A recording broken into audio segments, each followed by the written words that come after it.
கணிதத்திற்குரிய நோன்பாதைகளே, அருமை மூமீன்களே, இந்த வருடம் நமக்கு வழங்கப்பட்ட ரமலான் மாதத்தினுடைய 10 தராவி ரஹமத்தை கேட்பதற்கான வாய்ப்பு நாளை மக்ரிப் வரையில் மட்டும் இருக்கிறது. சாதாரண பழக்கத்தில் சொல்லுவாங்க, முதல் 10 தவழ்ந்து போகும், 2வது 10 நடந்து போகும், 3வது 10 ஓடி போய். நாம் என்ன வச்சுருக்கிறோன்னா, முதல் 10 நோன்பு 10, 2வது 10 இஃப்தார் 10. நீங்கள் எங்கள் வீட்டுக்கு வாங்க, நாங்கள் உங்கள் வீட்டுக்கு வர்றோம், எல்லாம் சேர்ந்து நாசமாக போகலாம். 3வது 10 பர்ச்சேஸ் 10.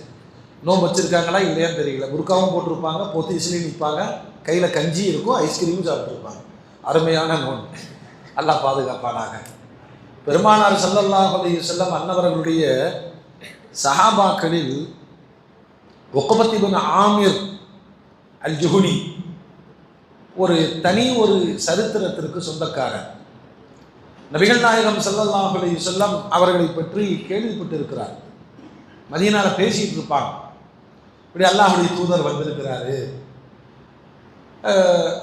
மதீனாவிலிருந்து எல்லாரும் போய் இஸ்லாத்தை ஏற்றுக்கிறாங்க, அவரும் மதீனாவுக்கு வரப்போறாராமா, இது மாதிரி செய்திகள் எல்லாம் இவருக்கு கிடைக்கிது. இவர் யாருன்னு சொன்னால், ஒரு சாதாரண ஆட்டு இடையர்.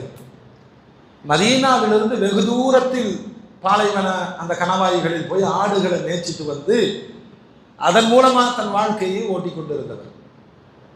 பெருமானார் மதீனாவுக்கு வந்துட்டாங்க. அந்த வரலாறு ரொம்ப நெகிழ்ச்சி மிக்கது. இப்போ நீங்கள் மதீனாக்குள்ளே போகிறீங்கன்னா அந்த என்ட்ரன்ஸில் ஒரு ஆர்ச் இருக்கும். என்னது? பெருமானாருடைய ஹிஜ்ரத்தின் போது அவர்களை வரவேற்ற இடம் இன்னைக்கு வச்சிருக்காங்க. அன்சாரிகள் தெருவுடன் தனி தெரு இருக்கு. அப்போ பெருமானார் ஹிஜ்ரத்து செய்து மதீனாவுக்கு வருகிறார்கள் அப்படின்னு செய்தி எப்போ கிடைச்சதோ, மதீனாவினுடைய ஆண்கள், பெண்கள், சிறுவர்கள், குழந்தைகள் எல்லாம் ஊருக்கு வெளியில் இருக்கிற மலையில ஏறி மக்காவினுடைய பாதையை பார்ப்பாங்க. வந்துட்டாரா சாயந்தரம் வரைக்கும், இருட்டிய பிறகு வீட்டுக்கு வந்துடுவாங்க. இப்போ பெருமானாரை வரவேற்பதில் அவ்வளவு இன்பம் அவர்களுக்கு இருந்துச்சு. அவங்க எதிர்பார்த்த மாதிரியே ஒரு நாள் அல்லாஹ்வுடைய ரசூல் வந்துட்டாங்க. எல்லாருக்கும் சந்தோஷம். அவங்களுக்கு என்ன கன்ஃபியூஷனா, ரசூல்லா வர்றாங்க, கூட அபூபக்கர் நாயகம் வர்றாங்க. இந்த 2 பேர்த்துல யாரு ரசூலுல்லா? எல்லாரும் ஒடியாந்து அபூபக்கர் நாயகத்தை கையை கொடுக்குறாங்க. அப்போ அபூபக்கர் நாயகம் புரிஞ்சுட்டாங்க, ஏதோ ஒரு தவறான அனுமானத்தில் என்ன வந்து சொல்றாங்கன்னு. இதை வாயில சொல்லக்கூடாது. அதனால என்ன பண்ணிட்டாருன்னா, துண்டு எடுத்து பெருமானாருக்கு நிழல் பிடிச்சிட்டார். அறிவாளிகள். நம்மளா இருந்தா, நான் தலைவர் வாங்க எனக்கு மாலை போடுங்கன்றோம் இல்லையா? பெருமானாரை அடையாளப்படுத்தி பொறுவை பிடிச்சிட்டாங்க. மக்கள் எல்லாம் மிகுந்த மகிழ்ச்சி. புகாரியில இருக்குது, குழந்தைகள் தஃப் அடித்து கொண்டு பெருமானாரை பார்த்தவுடன் நடனமாடினார்கள். من سنيات الوداع وجب الشكر علينا ما دعا لله داع. எங்கள் மீது ஒரு நிலாவே உதயமாகி வந்திருக்குன்னு நிலை கொள்ளாமல் பெருமானாரை அப்படி அரவணைச்சாங்க அல்லாஹ்வுடைய ரசூல். இதெல்லாம் நடந்துட்டு இருக்குது மதீனாக்குள்ள. இதை பத்தியே தெரியாம ஒருத்தரங்க ஆடு மேய்ச்சிட்டு இருக்கிறார். உக்பத் இப்னு ஆமிர். பெருமானார் வந்தார்கள். அடிப்படை வேலைகள் வந்த உடனே முதல்ல குபால பள்ளி கட்டினாங்க. அப்புறம் மதீனாக்குள்ள போற வழியில ஜும்மா பள்ளி, தற்காலிகமான பள்ளி கட்டினாங்க. மதீனாக்குள்ள போன உடனே சென்ட்ரல் இடம் பார்த்து மஸ்ஜிது நபி உருவாக்கினார்கள். முன்னாடி ஒரு திண்ணை உருவாக்கினாங்க, சுத்தி தனக்கான வீட்டை உருவாக்கினார்கள். அதுக்கு பிறகுதான் இஸ்லாமிய ஆட்சி நடைமுறைப்படுத்தப்பட்டது. இந்த உக்பா சொல்றார், கடைசியில் பார்த்தா மதீனாவுக்கு வந்துட்டாங்க பெருமானார் அப்படின்னு செய்தி கிடைக்கும். அல்லாஹ் தவற விட்டுட்டுமே. எல்லாரும் போய் எப்படி பார்த்து மகிழ்ந்திருப்பாங்க. இவருக்கும் அந்த தேட்டம் இருக்கிறது. உடனே என்ன செய்யறாரு, இவங்க ஆடு மேய்க்கிற குழுவினர்கள் 12 பேர் பேசி வச்சு, ஒருத்தர் ஆட்டை பார்த்துக்க, நாங்கள் 11 பேர் போய் ரசூல்லா பார்த்துட்டு வரோம், நாங்கள் வந்த பின்னாடி நீ போ. இப்படி ஒரு அக்ரிமெண்ட்ல வந்து பெருமானாரை பார்த்தவுடன் அவருக்கு அப்படியே பரவசம். கையை கொடுத்துட்டு, நாயகமே எனக்கு பைஅத் செய்து கொடுங்கள். இஸ்லாத்துல பைஅத் அப்படின்னா என்னன்னா சத்திய வாக்குமூலம். இப்ப சில வழிமார்கள் சூஃபியாக்கள்லாம் இருப்பாங்க, அவங்க முரீதுகளுக்கு பைஅத் கொடுப்பாங்க. அப்படின்னா என்ன பைஅத்னா என்னன்னா ஒரு உடன்படிக்கை. அல்லாஹ்வுக்கு இணை வைக்க மாட்டேன், அல்லாஹ்வுடைய கட்டளைகளை கரெக்டாக செய்வேன், அவனுடைய விளக்கல்கள் இருந்து தவிர்த்து கொள்வேன், ஒரு ஷேக்கிட்ட இருந்து ஒரு கட்டுப்பாடோடு வாழ்வதற்கு பைஅத். பெருமானார் சஹாபாக்கள் ஒவ்வொருவருடைய கையிலும் பையத்தை செஞ்சு வாங்கினாங்க. இணை வைக்க மாட்டேன்னு சொல்லு, அல்லாஹ் அல்லாததை வணங்க மாட்டேன்னு சொல்லு. இவர் பையத்தை செஞ்சு கொடுங்கன்னு கேட்கும்போது பெருமானார் தமாசா கேட்குறாங்க, எப்படி முஹாஜிர்களுடைய பையத்தை செஞ்சு தரக்கா இல்ல அராபிகள் காட்டரபிகளுடைய பையத்து செஞ்சு தரத்தான்னு கேட்குறாங்க. இந்த ரெண்டு பையத்துக்கு என்ன வித்தியாசம்னா, நிறைய கிராமவாசிகள் வருவாங்க. முஹம்மத் புதிய மார்க்கம் கொண்டு வந்திருக்கிறீர்களா, நான் என்ன செய்ய வேண்டும்? அல்லாஹ்வுடைய ரசூல் சொல்லுவாங்க, கலிமா சொல்லு, எல்லா நேரத்திலையும் தொழுதுட்டு நோம்பு வை, ஜகாத்தை கொடு, ஹஜ்ஜு செய் போ. இதுதான் கிராமவாசிகளுக்கான உடன்படிக்கை ஜென்ரலா. ஆனா முஹாஜிர்களுக்கானது நிறைய ஒப்பந்தங்களை பெருமானார் வாங்கியிருந்தாங்க. இஸ்லாத்துக்காக உழைக்கணும், துரோகம் இழைக்கக்கூடாது, போர்க்களங்களில் கலந்து கொள்ள வேண்டும், அல்லாஹ் ரசூலுக்காக பொருளாதாரத்தையும் செலவழிக்கணும், உயிர் கொடுக்கவும் தயாராக இருக்கும். சொல்ல முஹாஜிருடைய பையத்தை கொடுங்க, ரசூலுல்லாஹ் கொடுத்துட்டாங்க. இப்போ பையத் ஆன பிறகு மறுபடியும் ஆட்டு மந்தைக்கு போயாச்சு. ஆட்டு மந்தைன்னு சொன்னால் நீங்கள் உம்ராக்கெலாம் போகும்போது ஃப்ளைட்டில் பார்த்தாலே தெரியும், இந்த பாலைவன பிரதேசத்தில் மலைப்பகுதிகளில் ஆடு மேய்ச்சிட்டு இருப்பாங்க. அது ஒரு வகையான பொடிக்கற்களை சாப்பிட்டு வளரக்கூடிய ஆடுகள். அதனால் அங்கத்த சவரமாக டேஸ்ட்டாக இருக்கும், இங்கத்த சவரமாக மசாலா எல்லாம் போட்டு இருக்கிற டாய்லெட் எல்லாம் நாறுது. இது சவரமாகவே கிடையாது, மந்தியும் கிடையாது. ஆடுகளை மேய்த்து கொண்டு இருக்கும் போது அவங்களுக்குள்ள பேசுறாங்க, என்ன பொழப்பு இது, போய் ரசூலுல்லாஹ் இஸ்லாத்தை ஏற்றுக்கொண்டு வந்து விட்டோம், இப்போ அடுத்தடுத்து தொடர்பு என்ன? இப்போ 12 பேர் மஷூரா பண்றாங்க, முறை வைத்து போகலாம். ஒரு 6 பேர் இன்னைக்கு போங்க, ரசூலுல்லாஹ் போய் படிச்சுட்டு எங்களுக்கு சொல்லி கொடுங்க, நாங்கள் உங்க ஆடை எல்லாம் மேய்ச்சிக்கிறோம். அப்போ உக்குபா தன்னுடைய ஆட்டு மந்தை மீது அதிக பிரியம் உள்ளவர், அடுத்தவங்களை நம்ப விருப்பம் இல்லை, நீங்கெல்லாம் போங்க, நான் தனியாக போய்க்கிறேன். 11 பேருடைய ஆட்டை மேய்த்து கொண்டு இருக்கிறார். அவங்க போய் ரசூலுல்லாஹ் போயிட்டு சொல்றாங்க, இந்த மாதிரி செய்திகள்லாம் ரசூலுல்லாஹ் சொல்றாங்க, அதான் ஹலால் ஹராமு ஃபரல் இஸ்லாம் ஆரம்பம் தானே, எல்லாம் சொல்லி கொடுக்குறாங்க. அப்பதான் இந்த உக்குபா நினைக்கிறார், இது என்ன வாழ்க்கை, ஆடை மேய்ப்பதற்காக பெருமானாரை தவிர்ப்பதா, ஆட்டை மேய்ப்பதற்கும் ஆட்டிலிருந்து வரக்கூடிய வாழ்வாதாரத்திற்காக பெருமானாரை இழப்பதா? தப்புன்னு ஒரு முடிவு எடுத்தார். இந்த ஆடு வேணாம், ஆட்டு மந்தையும் வேணாம், எல்லாம் ஒப்படைச்சிட்டு நேரம் மதீனாவுக்கு வந்தார். பெருமானாரிடம் சொன்னார், யா ரசூலுல்லாஹ், நான் உங்களோடு இருக்க விரும்புகிறேன். ரசூலுல்லாஹ் சரிட்டார். கிட்டத்தட்ட குடும்பம் இல்லாத 400 பேர்கள் அந்த அசாபு சுப்பா திண்ணை தோழர்கள் பெருமானாரோடு இருந்தாங்க. ரசூலுல்லாஹ்வுக்கு வர்ற ஹதியாக்களை எல்லாம் அவங்களுக்கு கொடுத்து சாப்பாடை போட்டு அவங்கள இல்மு சொல்லி கொடுத்துட்டு இருந்தாங்க பெருமானார். பெருமானாரிடம் தங்கி படிக்கிறார் ஒரு ஆட்டு இளையர். நல்லா கவனிக்கணும், எதுவுமே தெரியாத ஒரு கிராமவாசி பெருமானாரிடம் முழுமையாக தங்கிய பிறகு அல்லாஹ் அவருக்கு இல்மை கொடுக்கிறான். எதை கொடுக்குறான்? இல்மை பேசுறாரு, ஆலிமாயிட்டார். ரொம்ப அழகான குரல் வளம். அதனால இரவு நேரத்தில் வேலையெல்லாம் முடிஞ்சுன்னா குர்ஆன் ஓத ஆரம்பிப்பார். இவர் குர்ஆன் ஓதுவதை கேட்டு சஹாபாக்கள் கண்ணீர் விட்டு அழுவார். இந்த குரலுக்குன்னு சொல்லி ஒரு ஈர்ப்பு இருக்கா இல்லையா? உமர் ரலியல்லாஹு அன்ஹு என்ன செய்வாங்கன்னா, தனியா கூப்பிட்டு அவர் ஜனாதிபதியா இருக்கும்போது குர்ஆன் ஓதுவார். உமர் ரலியல்லாஹு அன்ஹு குர்ஆனுடைய வசனங்களை கேட்டு தேம்பி தேம்பி தாடி நினைக்கிற அளவுக்கு அழுவார்கள் என்று வரலாறு. ஏன்னா அவங்களுக்கு தாய்மொழியில் படித்தவங்க, குர்ஆனுடைய உயிரோட்டமான கருத்துக்கள் தெரியும். பாருங்க, ஆடு மேய்த்து கொண்டிருந்தவர் பெருமானாருடைய சகவாசம் கிடைத்த பொழுது ஆலிமாக மாறி போனார். காரி, குர்ஆனை இனிமையாக ஓதக்கூடியவராக மாறினார். கவிதைகள் புனைந்து பாடக்கூடிய ஷாயிர், கவிஞராக மாறினார். குர்ஆனில் இருக்கக்கூடிய இலக்கண இலக்கியத்தை பேசும் அதீபாக மாறினார். எல்லாத்தையும் விட்டுட்டு வந்துட்டாரு. அவருடைய மனசுக்குள்ள ரெண்டே ரெண்டு நோக்கம் தான். ஒன்று, இல்மை படிக்க வேண்டும். யார்கிட்ட படிக்கிறாரு? யார்கிட்ட? எவ்வளவு பெரிய பாக்கியங்க! அல்லாஹ்விடமிருந்து ஜிப்ரீல் அலைஹிஸ்ஸலாம் பெருமானாருக்கு கொண்டு வந்து தந்ததை பெருமானாருடைய வாயிலிருந்து படித்தவர்கள் அவங்க தான் பாக்கியசாலி இல்லையா? முழு நேர முயற்சி செஞ்சு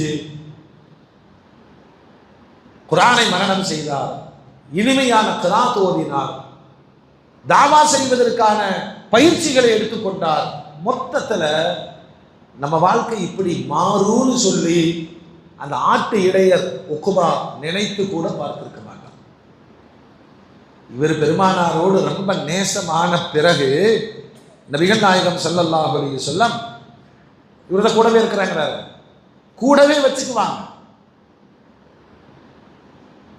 சில நேரங்களில் கொஞ்சம் தூரமா பயணிக்கணும்னா கோவேரி கழுதையில் பெருமானார் முன்னாடி உட்கார்ந்து இருப்பாங்க, பின்னாடி உக்குபா உட்கார்ந்து இருப்பார். இப்படி பின்னாடி உட்கார்ந்து போறவருக்கு பேரு ரதீஃப். நம்ம டபுள்ஸ் சொல்றோம் இல்லையா, அவர் ரதீஃப். இந்த உக்குபாவிற்கு தனிச்சிறப்பு என்னன்னா, ரதீஃபு ரசூலுல்லாஹ், பெருமானாருக்கு பின்னால் அமர்ந்து பயணித்தவர். பெருமானார் எவ்வளவு பெரிய பண்பாளர்! கொஞ்ச தூரம் போவாங்க, அப்புறம் உக்குபா கீழே இறங்கிவாரு, அவர் கழுதை இழுத்துட்டு முன்னாடி போவார், பெருமானார் உட்கார்ந்துருப்பாங்க. கொஞ்ச தூரம் போனவன பெருமானார் கேட்பார்கள், உக்குபா மேல உட்கார்றையா? வேண்டான்னு சொல்லணும், ஆனா அது ரசூலுல்லாஹ்வுடைய வார்த்தைக்கு மாற்றம் ஆயிருமே அப்படின்னு சொல்லிட்டு நான் ஏறி உட்கார்ந்துக்குவேன். என்னை அமர வைத்து பெருமானார் இழுத்து கொண்டு போவார்கள்.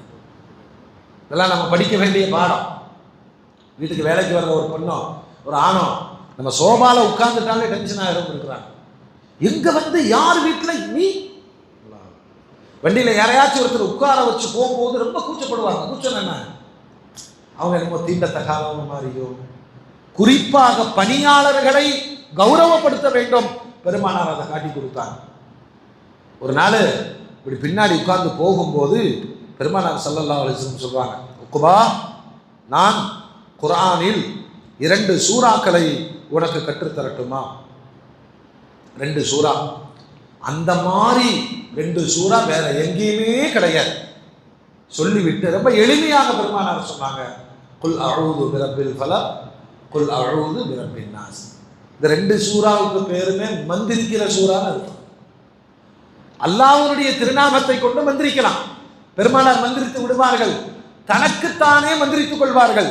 பெருமானார் சொன்னாங்க, பள்ளிக்குள்ள போயிட்டு ஜமாத்துக்கு இகாமத்து சொல்லியாச்சு, திரும்ப வந்து சொன்னாங்க, உக்குபா உக்குபா டெய்லி இதை தவறாம ஓதிக்கும், காலையிலையும் மாலையிலையும். நம்ம என்ன செய்யணும், 5 நேர தொழுகைக்கு பிறகும் சலாம் கொடுத்த உடனே அவசரமா எழுந்திரிச்சு போகாம அல்லது குழுவெல்லாம் குலாது ஓதி ஆயத்தில் குறிச்சி ஓதி ஒரு துவா செஞ்சுட்டு போயிட்டோம்னா முழுமையான அல்லாஹ்வுடைய பாதுகாப்பில் இருப்போம். இவர் சொல்றார், பெருமானார் எனக்கு கற்றுத்தந்த அந்த சின்ன விஷயத்தை மௌத்து வரைக்கும் நான் விடவே இல்லை அப்படிங்கிறார்.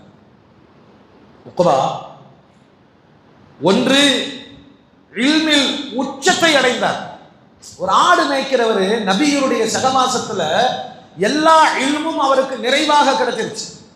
இப்ப அடுத்து இவர் என்ன செய்யறாரு, ஜிஹாத். ஜிஹாதுன்னு சொன்னா ரம்ஜானுக்கு ஸ்வீட் வாங்குறதா, உயிரை கொடுக்கிறது இல்லையா? ஜிஹாது மேல ஆர்வம் வரணுங்கிறதுக்காக இவர் ஒரு ஸ்பெஷலிஸ்ட். என்ன ஸ்பெஷலிஸ்ட்னா, ஜிஹாதை தூண்டும் ஹதீஸுகளை மனப்பாடம் செஞ்சு வச்சு தனியா தொகுத்து வச்சிருப்பார். இவர்கிட்ட போய் பேசினாவே பொறுப்பு போகணும், வெட்டணும், கொல்லப்படணும், ஷஹீதாகணும், அல்லாஹ் இப்படி இருக்கு அப்படி இருக்கு. ஷஹாதத் ஜிஹாது சம்பந்தமான எல்லா ஹதீஸுகளையும் மனனம் செஞ்சு வச்சிருக்கார். இவருடைய இன்னொரு சிறப்பு என்ன தெரியுமா, முழு குர்ஆனையும் சொந்த கையால் எழுதி வச்சிருந்தார். முழு குர்ஆனையும் சொந்த, இவர் பேர்ல ஒரு யூனிவர்சிட்டி இருக்கு, உக்பத் பின் ஆமிர் யூனிவர்சிட்டி. அதில் பாதுகாக்கப்பட்டிருந்தது கால சூழ்நிலையில் காணாமல் போய்விட்டு. இவ்வளோ பெரிய அறிவாளி இவர் நினைச்சு பார்த்திருப்பாரா? டமாஸ்கஸ், மிஸ்ரு, இது போன்ற பெரும் பாரசீகத்தினுடைய பிடியில் இருந்த நகரங்களை இவருடைய தலைமையில் தான் ஜிஹாது செய்து மீட்டு கொண்டு வந்தார். அதனால உமர் ரலியல்லாஹு அன்ஹு இவர்களை அங்கே என்ன செஞ்சாங்க? ஆளுநராக நியமித்தார்கள். பெருமானாருடைய காலத்தில் இருந்து அவருக்கு இஸ்லாமுக்கு வந்ததே பத்ருக்கு பின்னாடி தான். அதனால பத்ரில் கலக்கவில்லை. உஹதிலிருந்து எல்லா போரிலேயும் டமாஸ்கஸ், மிஸ்ரு இவைகளை எல்லாம் வெற்றி கொண்டார். மிஸ்ரில் ஆட்சியாளராக இருந்து ஓய்வு பெற்ற பொழுது அவருக்கு வஃபாத்து நெருங்கியது. நபித்தோழர் அல்லவா, அதனால தன்னுடைய மக்களை அழைச்சு சொன்னாரு, உங்களுக்கு ஒரு 3 விஷயத்தை நான் சொல்லிட்டு போறேன், கடைபிடிக்கணும். நம்ம மௌத்து சக்கராத்துடைய நேரத்தில் நம்ம பிள்ளைகள்லாம் இருந்தாங்க, நம்ம ரூஹு பிரியுது, நம்ம நிலைமை எப்படி இருக்கு சொல்லுங்க? ஐயோ போயிருவிடுங்க, போகத்தான் போறேன். அந்த மாதிரி என்ன செய்யும்? ஐயோ போறாரு, போகத்தான் போறோம். இதை தெளிவாக உணர்ந்து கொண்டவங்க தன் மொத்த வாழ்க்கையினுடைய ஒரு பாடத்தை பிள்ளைகளுக்கு சொல்லிட்டு போறாங்க. மக்களே, பெருமானாருடைய ஹதீஸ் அப்படின்னு யாரு சொன்னாலும் நம்பாதீங்க. அந்த ஹதீஸை அறிவிக்கக்கூடிய நம்பகத்தன்மை உடையவராக இருந்தால் அவருக்கு ஹதீஸ் வாங்க. ஏன்னா குர்ஆன்ல கையாடல் பண்ண முடியாது. ஏன்னா ஹார்ட்ல இருக்குது, ஓதிக்காம வச்சு சரி பண்ணிடுவாங்க. ஆனா ஹதீஸில் அந்த காலத்துல நிறைய பொய்கள் சொன்னாங்க. அவங்க பேர் வருமா இல்லையா? அதனால மாணவர்களுக்கு சொல்றார், யாராவது ஹதீஸ் என்று சொன்னால் நீ நம்பாத, நம்பகத்தன்மை உடையவர்களிடம் மட்டுமே ஹதீஸை கேளு.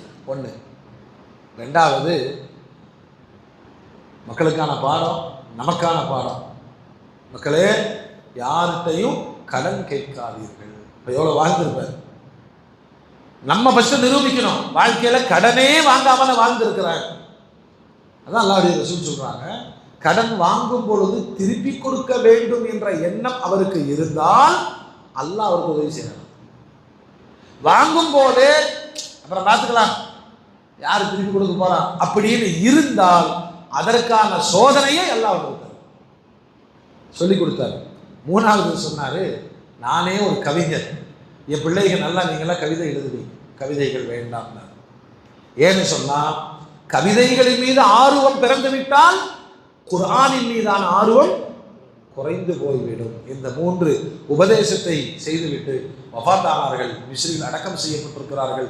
பெருமானாரை அணுகிய ஆட்டு இடையர்கள் கூட உலகம் போற்றும் ஆலிம்களாக, முஜாஹிதுகளாக வாழ்ந்து வரலாறாக நமக்கு பாடம் சொல்லுகிறார்கள். வல்ல ரப்புல் ஆலமீன் அவர்களை போன்று வாழ்வதற்கும் மறுமையில் அவர்களை சந்திப்பதற்கும் அல்லாஹ் தௌஃபீக் செய்வானாக. ربنا تقبل منا انك انت السميع العليم وتب علينا انك انت التواب الرحيم. صل على النبي سيدنا محمد وعلى اله وصحبه اجمعين.